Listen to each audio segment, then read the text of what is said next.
Mūsų virškinimo sistema yra labai sudėtinga ir tuo pačiu metu yra labai pažeidžiama.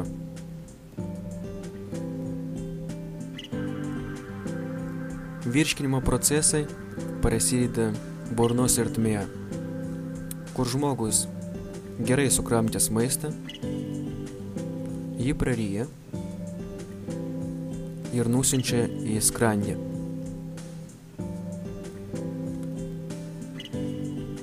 Maistas skrandyje veikiamas skrandžio sulčių yra dalinai apvirškinamas, o pats pagrindinis procesas virškinimo vyksta plonajam žarnyne, kuris gali siekti iki 4 metrų ilgio. Virškinimo procesui padeda kepenys ir kasa.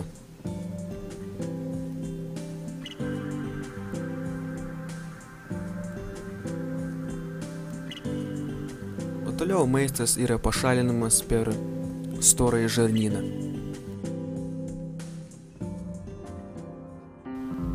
Taigi apžiūrėkim, kaip kepenys dalyvauja virškinimo procese. Štai mes jos matom raudonas, gražios. Ir štai žalios spalvos mes matom tulžies pūslę. Tulžies pūslė yra kaupiama tulžys. Ir kada žmogus valgo maistą, ypatingai riebų, tada šita tulžys yra išleidžiama į, štai mes matom rudos spalvos 12-pirštę žarną. Ir štai tokiu būdu tulžys padeda skaidytis riebalams ir virškinimo procesams, kurie vyksta plonajam žarnyne. Taip pat ir kasa padeda virškinimo procesams, išleidžiama virškinimo sulčių ir įvairiausių fermentų.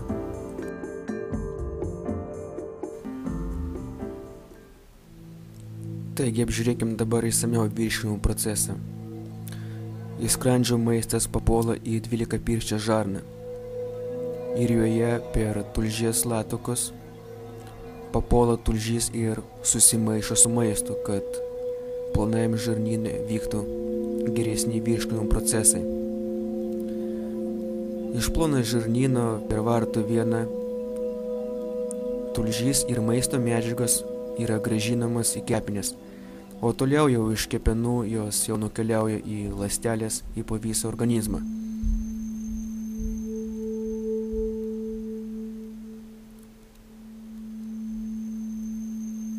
Jeigu žmogus valgo riebų maistą, tai tie riebalai pradeda kauptis štai tokiam riebalų maišelį.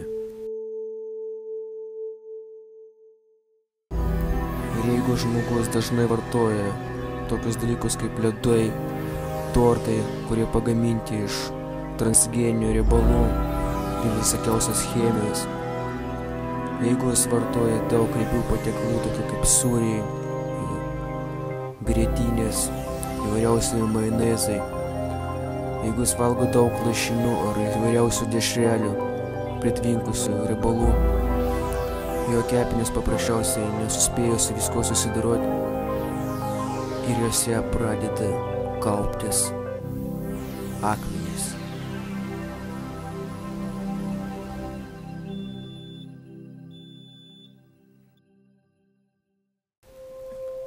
Negalvokit, kad jūs matot gintarą, kažkokius panašius į akmenukus. Šitie akmenukai buvo ištrauti specialių valymo būdų iš kepenų ir tulžies pūslės. Taigi žmogus nuodydamasis tais produktais, kuriuos aš išvardžiau, lėtai, bet užtikrintai kepenyse gaminasi štai va tokie akmenys. Ir kada jų būna per daug, atsiranda labai didelių problemų pas žmogų ir jis, nežinodamas, kas jam darosi, jis gali įsipjauti tulžies pūslę ir taip pakenkti savo organizmą dar labiau. Bet priežasties jis taip ir nepašalins. Čia įvairiausių yra ir spalvų, ir dydžių, kaip matot. Čia priklauso nuo to maisto, kurį valgo žmogus. Šitie akmenukai, ačiū Dievui, nėra tokie kaip gamtoj, kieti. Jie yra labai minkšti, trapus, nes tai yra cholesteroliniai akmenys, ne kažkokie kaip akmenys gamtoj. Taigi būna įvairiausių dydžių nuo 0,5 centimetrų ir iki 2 centimetrų dydžio. Bet valymo procesų metu kepenys visgi išsivaduoja nuo jų, be jokių problemų ir be baimės. Iš tikrųjų galima daryti šitą procedūrą. Apie ją mes pašnekėsim truputį vėliau, kaip išsivalyti kepenis. Taigi, štai matom, mes paspaudžiam netgi tos akmenis, jie tokie trapus, kaip net nežinau su ko čia palyginti. Jie šiaip iš tikrųjų labai riebus yra, todėl kad, kaip sakiau, tai yra cholesterolis, negyvas maistas, kurį žmonės skaniai valgo ir net neįsivaizduoja, kad tokie dalykai gali darytis organizme nuo to cheminio ir negyvo maisto, kurį mum bando įpiršti per televizorių ir įvairiausiam reklamam. Ir kada tokių akmenų atsiranda, kaip sakiau, labai daug, žmogui atsiranda labai didelių problemų ir netgi žmogų gali davesti iki mirties. Nes jeigu kepenys yra užsikimšusios, tai automatiškai kenčia visas organizmas.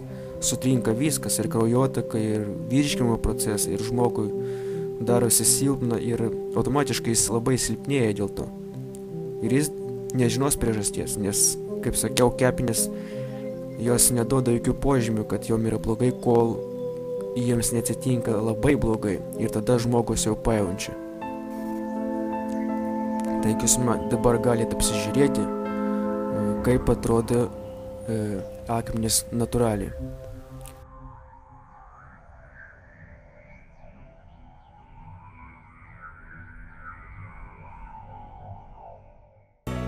Taigi nelaukim, kol susirgsim.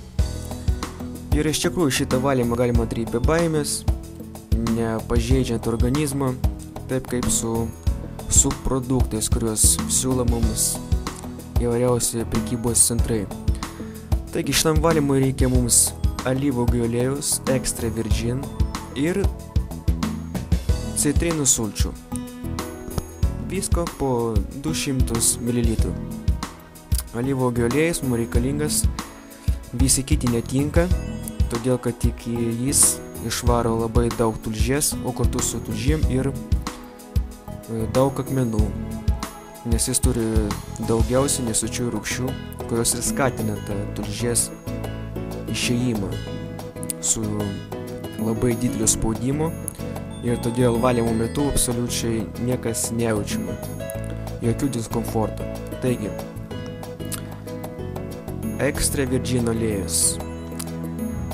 Dėl greipfruto sulčių aš abejoju, ar jie gali taip veiksmingai taip pat valyti kepenis kaip citrinų. Dėl ko mums reikalingos citrinos, todėl kad alyvuogių aliejų reikia užgerti citrinų sultim. Porą gurkšnių alyvuogių aliejaus, porą gurkšnių citrinų sulčių. Toks yra valymo mechanizmas. Iš karto visko neišgersi, tai